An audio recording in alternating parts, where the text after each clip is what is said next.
विषमुक्त शेतीसाठी special offer special offer special offer. गांडूळ खत खरेदी करा फक्त 11 रुपये किलोप्रमाणे. कोकण भूमिपुत्र गांडूळ खत प्रकल्प.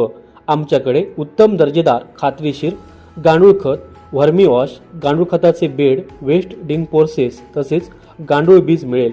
गांडूळ खताची वैशिष्ट्ये: 100% खात्रीशीर गांडूळ खत मिळेल. जमिनीची उत्पादन क्षमता आणि सुपीकता वाढवण्यासाठी मदत करते. जमीन भुसभुशीत होऊन पोत सुधारण्यास मदत करते. पिकांचे उत्पादन वाढवण्यासाठी मदत करते. कमीत कमी खर्च जास्तीत जास्त उत्पादन. गाय आणि म्हशीच्या शेणापासून बनविलेले 100% शुद्ध नैसर्गिक गांडूळ खत मिळेल. घरपोच डिलिव्हरी देखील उपलब्ध. अधिक माहिती करता आजच संपर्क साधा. प्रोपरायटर प्रशांत पेडणेकर. मोबाईल क्रमांक 7710 00 66 77. आमचा पत्ता मुक्काम पोस्ट कुंभवडे, तालुका कणकवली, जिल्हा सिंधुदुर्ग. कोकण भूमिमित्र समृद्ध शेती संपन्न शेतकरी.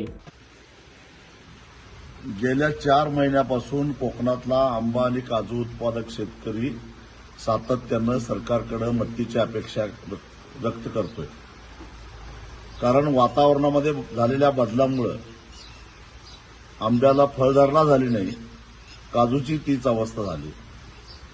अशा परिस्थितीमध्ये नैसर्गिक आपत्ती समजून राज्य सरकारनं, केंद्र सरकारनं आपत्ती व्यवस्थापन निधीमधून भरीव अशी मदत देणं गरजेचं होतं. विमा कंपन्यांनी खरं तर विम्याची भरघोस अशी रक्कम शेतकऱ्याला द्यायला पाहिजे होती, परंतु ना विमा कंपन्यांनी शेतकऱ्याला न्याय दिला, ना राज्य सरकारनं आणि केंद्र सरकारनं न्याय दिला. केवळ एका कर्माला 220 रुपये देऊन शेतकऱ्याच्या तोंडाला पानं पुसण्याचं काम केलेलं आहे. अशा परिस्थितीमध्ये अनेक वेळा मोर्चे काढले, अनेक वेळा आंदोलन केलं, रस्ता रोको केलं, मेळावे घेतले, तरी सुद्धा हे मुरदाड सरकार जर काही बोलणार नसेल, व्यक्त होणार नसेल. हे कमी होतं म्हणून की काय, देवगड तालुक्यामध्ये एक अणुऊर्जा प्रकल्प येतोय की ज्यामुळं इथल्या पर्यावरणाचं पार वाटोळं होणार आहे. आधीच पर्यावरणाचं संतुलन बिघडल्यामुळे आंब्याचं उत्पादन येणं असं झालेलं आहे. आणि अशा परिस्थितीमध्ये जर का अजून एक अणुऊर्जा प्रकल्प इथं आला तर कोकणच्या लोकांनी आता आंबा, काजू, कोकम ही पिकं आता विसरूनच जायला पाहिजे. एक तर आता भात शेती संपल्याच जमा आहे. जी काही कोकणामध्ये शेती शिल्लक आहे ती आंबा आणि काजूच्या बाबतीत आहे. तेही पीक जर का नाहीच झालं तर सारा कोकण उजाड होईल. कोकणचा कॅलिफोर्निया करायचं राहिलं बाजूलाच, कोकणचा राजस्थान होईल.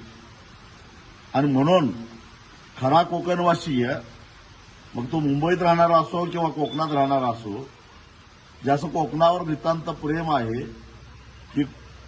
ही कोकणची भूमी अशीच हिरवीगार राहिली पाहिजे असं ज्याला वाटतं, त्या प्रत्येकानं 3 जुलैला सकाळी 10 वाजता देवगडला आलं पाहिजे.